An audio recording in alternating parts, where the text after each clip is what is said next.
Friends नमस्कार। मैं दिनेश शर्मा आज आपको एक बहुत इम्पोर्टेंट टॉपिक पे वीडियो बनाया हूँ, बताना चाहता हूँ। कंटक शनि, अष्टम शनि और शनि की साढ़े साती और शनि का गोचर, ये ज्योतिष में क्या चीज़ होती है बताना चाहता हूँ। कि सामान्यतः ज्योतिष में एक शनि एक बहुत बड़ा हवा है और शनि के नाम से लोग भयभीत होते हैं। तो कंटक शनि क्या होता है, अष्टम शनि, ये जानिए। श्री के.एन. राव साहब ने के.एन. राव साहब ने जो किताब लिखी है जिसका नाम है कंटक शनि, अष्टम शनि, शनि की साढ़े साती, अभिशाप या वरदान, एक पूर्ण संतुलन। इसमें एक रिसर्च किए हैं उनके जो वाणी पब्लिकेशन ने जो किताब निकाली है, एक रिसर्च की किताब है और बहुत सारे लोगों ने मिलकर एक रिसर्च कई कुंडलियों पे किए। कुंडली की बात रिसर्च के बाद एक एनालिसिस किए हैं और एनालिसिस के बाद एक किताब लिखी गई है। हिंदुस्तान पे ज्योतिष में एनालिसिस करके किताब लिखने का प्रचलन बिल्कुल नया है, जो श्री के.एन. राव साहब ने ही किया है और बहुत सटीक और बहुत सही है, जिससे कि लोगों का जो शनि का जो डर है वो जाएगा और लोगों के जीवन में जो तकलीफ आती है उससे निजात मिलेगी और आदमी सुखी रहेगा। ज्योतिष का ज्ञान हमें वेदों से मिला है। वेदों में ज्योतिष के नियमों की चर्चा है, परंतु भविष्यवाणी करने की विधि नहीं लिखी गई है। ये सबसे बड़ी इंपॉर्टेंट चीज है कि ज्योतिष की जो किताबें वो इतनी जटिल है, उसमें कोई एग्जाम्पल नहीं है, उदाहरण नहीं है, और वो जटिल होने के कारण विधि भी नहीं लिखी गई है। ऋषियों ने तपस्या करके इन भेदों को जाना, इसलिए इसे सही तरह समझने की आवश्यकता है। अगर इतिहास को देखें तो ज्योतिष हमेशा से राज दरबारों में जुड़े रहे और ज्योतिष का विकास भी उसी समय हुआ। हमारे देश में इस विद्या में परिवर्तन तथा पोंगा पंडितों का आगमन मुगल तथा अंग्रेजों के अधीन रहे, जिससे न केवल हमारे समाज में परिवर्तन आया बल्कि शिक्षा के क्षेत्र भी पिछड़ गया। हमारा समाज सबको समानता देने वाला समाज था। फ्रेंड्स, मैं बताना चाहता हूँ ज्योतिष पराविद्या और अपराविद्या में से अपराविद्या कहलाती है। ओके, इसके बाद जो ज्योतिषी होता था बड़ा उसका रेस्पेक्ट होता था। कुंडली में ज्योतिषी का कार्य देवक को पढ़कर परामर्श के लिए आए व्यक्ति को सही राह दिखाना था, इसलिए ज्योतिषी को देवक भी कहते थे। किसी को वो प्रारब्ध को, भाग्य को बताता था, इसलिए बड़ा रेस्पेक्ट होता था। ठीक है।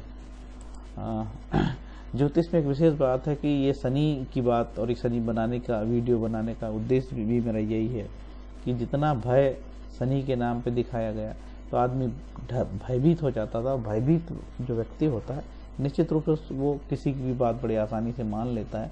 तो भय का माहौल शनि के माध्यम से पैदा किया गया। फ्रेंड्स, ज्योतिष में चार पांच चीजें ना हो तो ज्योतिषी का धंधा टोटल बंद हो जाएगा और ज्योतिष भी खत्म हो जाएगी। एक तो साढ़े साती, कंटक शनि, अष्टम शनि, काल सर्प योग, मुहूर्त में राहु कालम, ये ऐसे विषय हैं जिनका हमारे किसी भी प्राचीन ग्रंथ में कहीं भी वर्णन नहीं है। मैं पहले भी शनि पे वीडियो बना चुका हूँ कि शनि की साढ़े साती क्या होती थी, इसलिए शनि की साढ़े साती क्या होती है मैं बिल्कुल नहीं बताऊंगा यार इस वीडियो में आपको। मेरा वीडियो आप चाहे तो देख सकते हैं, जिनका हमारे किसी भी प्राचीन ग्रंथ में कहीं भी वर्णन नहीं है मिलता है। और एक आम आदमी की जानकारी इन विषयों पर ना के बराबर है, और अगर थोड़ी बहुत जानकारी है भी तो इन्हीं पाखंडियों द्वारा बनाई गई है। इसलिए इन विषयों पर लोगों को डराना और भी आसान हो जाता है। हमें अनेक ज्योतिषी ग्रंथ में इन तत्वों को खोजने की कोशिश की, पर किसी भी ग्रंथ में इनका उल्लेख नहीं है, जिससे पता लगता है कि यह सब अधकचरे पंडितों और ज्योतिषियों की उपज है, जो उन्होंने लोगों को ठगने व पैसा कमाने के लिए फैला रखा है। Friends, famous astrologer Shri K. N.. Rao साहब दिल्ली के हैं। वो कहते हैं कि ये जो काल सर्प योग है, इस तरीके की जो विद्या है, ये ठगनी विद्या है। लोगों को ठगने का काम किया जाता है और बड़े आसानी से लोग ठगे जाते हैं क्योंकि लोग भयभीत रहते हैं। अब मैं आपको बताता हूँ कि शनि का जो मैंने पहले बोला था कि शनि का जो गोचर है होता है क्या होता है। देखिए, शनि का जो गोचर होता है वो चंद्र कुंडली होता है। एक तो लग्न कुंडली होती है, दूसरी चंद्र कुंडली होती है। एक मैं एग्जाम्पल की तरह बता रहा हूँ। मान के चलिए कि चंद्रमा यहाँ प्रथम भाव में बैठा है और जिस घर में चंद्रमा जहाँ से बैठता है वहीं से वो चंद्र कुंडली बनती है। जैसे चंद्रमा यहाँ बैठेगा इस कुंडली में तो इसी भाव से वो कुंडली बनेगी। फिर 8, 9, 10 से चालू होगा उसका गोचर। तो मान के चलिए मेष लग्न की कुंडली चंद्रमा प्रथम भाव में है, तो यहाँ चंद्रमा देखिए हर घर में यदि प्रथम भाव में शनि का है तो क्या गोचर का क्या प्रभाव पड़ेगा। द्वितीय भाव में, तृतीय भाव में, चतुर्थ, पंचम, 6, 7, 8, 9, 10, 11। चंद्रमा जब चंद्र कुंडली से अपने गोचर करता है तो उसके जीवन पे, जातक के जीवन पे क्या प्रभाव पड़ता है, उसी को शनि का गोचर कहते हैं। क्योंकि ज्योतिष में शनि एक इम्पोर्टेंट ग्रह है और मानव के जीवन में कई प्रकार की परेशानी आती है तो वो सिर्फ शनि के कारण नहीं आती। जीवन में जो उसके प्रारब्ध हैं, उसने जो कर्म किया है, उसके आधार पर उसको उसके नतीजे परिणाम मिलते रहते हैं। उसमें सिर्फ एक शनि ही के कारण ऐसा हो रहा है, कहा नहीं जा सकता है, लेकिन भयानक तरीके से माहौल बनाया गया है कि शनि के कारण हो रहा है। तो शनि लुटता है, पिटता है, वो पता नहीं कितने पैसे खर्च करता है और फायदा कुछ नहीं मिलना है। तो वो तो थोड़ी देर के लिए शनि की प्रॉब्लम होती, क्षणिक कुछ समय के लिए, इसके बाद सब नॉर्मल होना ही होना है। और इसके ढेरों सारे उपाय भी बताए गए हैं। कोई ऐसे डरने की बात नहीं है कि शनि आपको सत्यानाश कर देगा, सदा बर्बाद कर देगा। ये तो ज्योतिषी यदि आपको डराए नहीं तो मजा किस बात का है? डरा के ही तो पैसा कमाया जाता है ना। तो डर का माहौल बनाओ और पैसे कमाओ, आपको डरना नहीं है, ये विशेष बात। ओके, जो शनि कंटक, चतुर्थ और अष्टम, जैसे शनि किसी की कुंडली में चतुर्थ भाव में है तो उसको कंटक शनि बोलते हैं, चतुर्थ चौथा शनि को। और यदि शनि किसी के अष्टम भाव में है तो उसको अष्टम शनि है। इस तरीके से शनि किस भाव में रहेगा, उसके क्या नतीजे निकलते हैं, इसके सारे पे रिसर्च हुई है।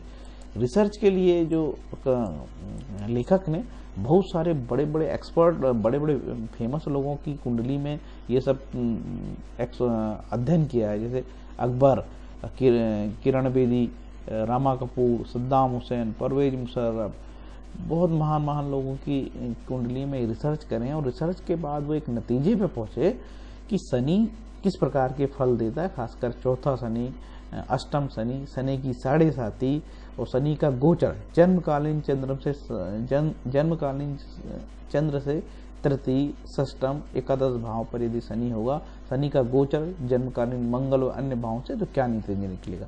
तो इसके जो रिजल्ट है वो बहुत ही मजेदार और चौंकाने वाले हैं और आपको लगेगा कि वाकई में हमेशा शनि बुरा नहीं होता। देखिए, कंटक, चतुर्थ, अष्टम, साढ़े साती के शनि के जिन्होंने रिजल्ट निकालने के लग्न से चतुर्थ शनि हो तो 75% शुभ घटनाएं होती है और अशुभ घटनाएं 25% होती है। चंद्र से चतुर्थ भाव में यदि होता है शनि तो इस तरीके से 73% शुभ और 27% है। तो आपने देखेंगे चंद्र से अष्टम 71, 29, साढ़े साती में भी 68% शुभ होती है, साढ़े साती 32% नेगेटिव भी होती है। तो मोटा मोटा एक अंदाज लगा लीजिए कि शुभ का परसेंटेज बहुत ज़्यादा हो। वैसे ही तृतीय, षष्टम, एकादश भाव पर शनि का गोचर में देखिए 55% शुभ, 39, 38, एक बहुत बड़ा हिस्सा शुभ का है। लग्न से चंद्रमा पंचम में 68% शुभ है, अच्छे भाव है, अच्छे 80% लग्न से चंद्रमा सप्तम अच्छे रिजल्ट दे रहा है। नवम 64% अच्छा दे रहा है, चंद्रमा दशम 57%, मंगल शनि पर गोचर। ऐसे कि ये रिजल्ट निकल रहा है कि शनि अच्छे फल देता है, लेकिन लोगों ने ऐसा माहौल बनाया कि शनि बुरे ही फल देगा। अब यदि किसी की साढ़े साती चल रही है या शनि का अष्टम है या गोचर में प्रॉब्लम आ रही है तो भाई उसके जीवन के जो नतीजे भोगमान है, उसके जो कर्म है, उसको भोगमान कर्म के हिसाब से उसको फल तो मिलेगा। तो उसमें कई जीवन की कठिनाई आएगी तो आएगी। और वैसे भी कलयुग में आदमी के जीवन में संकट ज्यादा है। श्रीमद् भागवतम में लिखा है कि पदम पदम विपदम, यदि मानव कलयुग में मानव जीवन के पद पद पे संकट आने वाले हैं। तो इसमें नई बात क्या है कि संकट आ रहे हैं, कोई जरूरी है कोई शनि से ही आ रहे हैं। और दूसरे के दुनिया के कई देश हैं जहाँ भी लोग परेशान हैं, वहाँ पे भी प्रॉब्लम आ रही है। तो हर प्रकार के संकट मानव जीवन में आते हैं, ये कोई ऐसी नई बात नहीं है।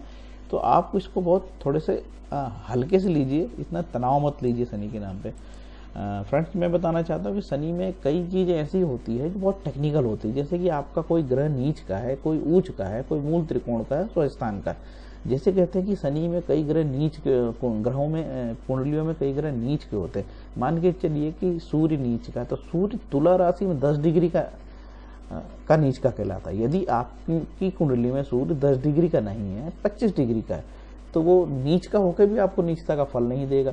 वैसे ही मंगल कर्क में 28 डिग्री का नीच का है, यदि उसकी कुंडली में 28 डिग्री का ना होकर 10 डिग्री का है तो निश्चित रूप से बुरे फल नहीं देगा, भले नीच का लेकिन बुरे फल नहीं देगा।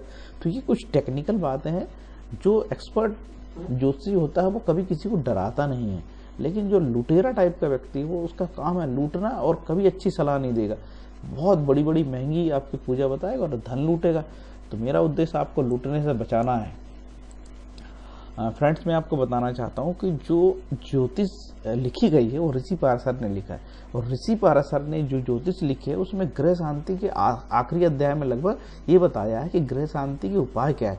उनमें ये बताया, उपाय में उन्होंने जो मंत्र का पाठ, स्त्रोत पाठ, कई प्रकार के स्त्रोत दिए हैं जो मैं नीचे बताना चाहता हूँ आपको। मृत्युंजय, महामृत्युंजय के मंत्र, इस प्रकार से मंत्रों को जाप करने से उन्होंने कहा है कि आपकी जो ग्रह बाधाएं हैं वो तत्काल कटेगी और शांत हो जाएगी। लेकिन आपको ज्योतिषी ऐसा कभी नहीं बताएगा, ऐसा बताएगा फ्रेंड्स उसके धंधे तत्काल बंद हो जाएंगे और भूखा मर जाएगा। तो वो आपको उल्टी सीधी बात करेगा और कम से कम 50,000 की 1 लाख की पूजा बताएगा और अपना जो है जेब भरेगा और आपको कंगाल करेगा, और आपको तो जो लाभ मिलना है उतना मिलना ही मिलना है। इसलिए आप अपने मन से पूजा करिए और कभी किसी के माध्यम से मंत्रों का पाठ कराने का कभी कोई रिजल्ट नहीं आने वाला, जिंदगी में याद रखिए। आप कोशिश करिए, आप स्वयं करिए तो ज़्यादा अच्छा होगा। आपकी माँ कर ले, पिता कर ले, बहन कर ले, उससे भी आपको लाभ मिलता है। यदि हो सकता है आप बेड में पड़े हो, आप मंत्र करने की स्थिति में नहीं हो, तो माता पिता या आपके शुभचिंतक या फ्रेंड भी करेगा, उससे फायदा मिलता है। जो मंत्र होते हैं उसको 108, आपकी जो मंत्रों की गुड़िया होती है उसमें 108 गुड़िया होती है। एक माला में 108 दाने होते हैं, ठीक है। इसीलिए 108 बार कोई शुद्ध मन से मंत्र का जाप कर ले तो उसकी सारी नक्षत्र बाधाएं, ज्योतिष की ग्रह बाधाएं दूर होती है। क्योंकि 27 नक्षत्र होते हैं, प्रत्येक नक्षत्र के 4 चरण होते हैं, 27 4 108। इसलिए एक माला में 108 गुड़िया होती है और 108 का बहुत महत्व होता है। इसलिए मंत्र जाप में बहुत शक्ति है। महर्षि पार्षद ने सुझाव दिया, इसीलिए महर्षि पार्षद ने ये चीज सुझाई थी और भारत में ये चीज सिद्ध है कि मंत्रों में बहुत ताकत होती है। तो सच्चे मन से किए गए मंत्रों में ताकत होती है। इसमें कोई ढोंग नहीं, नाटक नहीं, पाखंड नहीं। आपको जिस तरीके से बनता सरल से सरल करिए, क्योंकि संस्कृत के श्लोक पढ़ना अपने आप में बहुत कठिन होता है। इसलिए मैं आपको सुझाता हूँ कि आप स्त्रोत पाठ करिए, जैसे विष्णु सहस्त्र नाम, राम रक्षा स्त्रोत, ये बड़ी काम की चीजें होती है। शिव सहस्त्र नाम, बड़ी से बड़ी घटनाएं इन मंत्र के पाठ से टल जाती है, स्त्रोत पाठ से टल जाती है। ये बिल्कुल स्वयं सिद्ध चीजें हैं।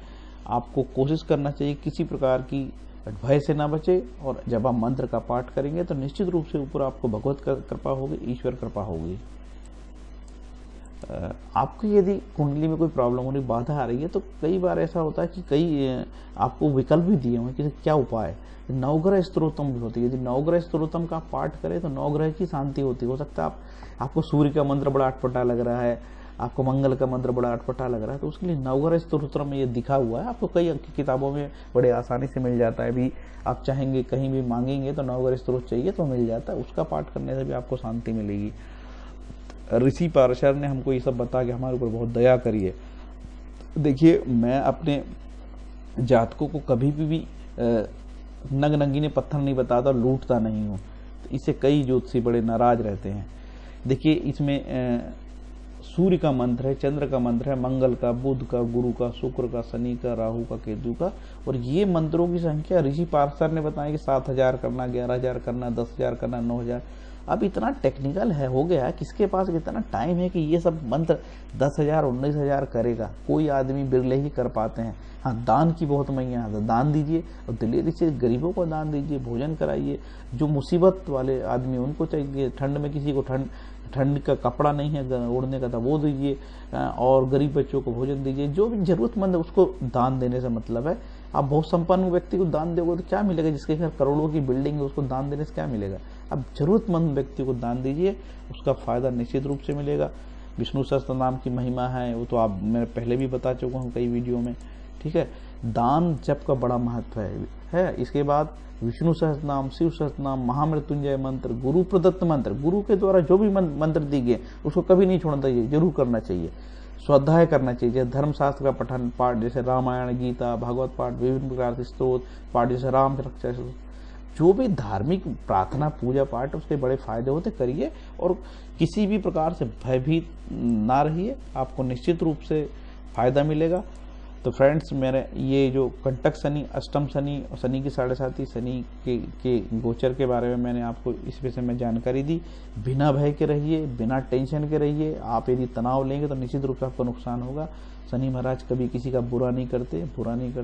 हरे कृष्णा।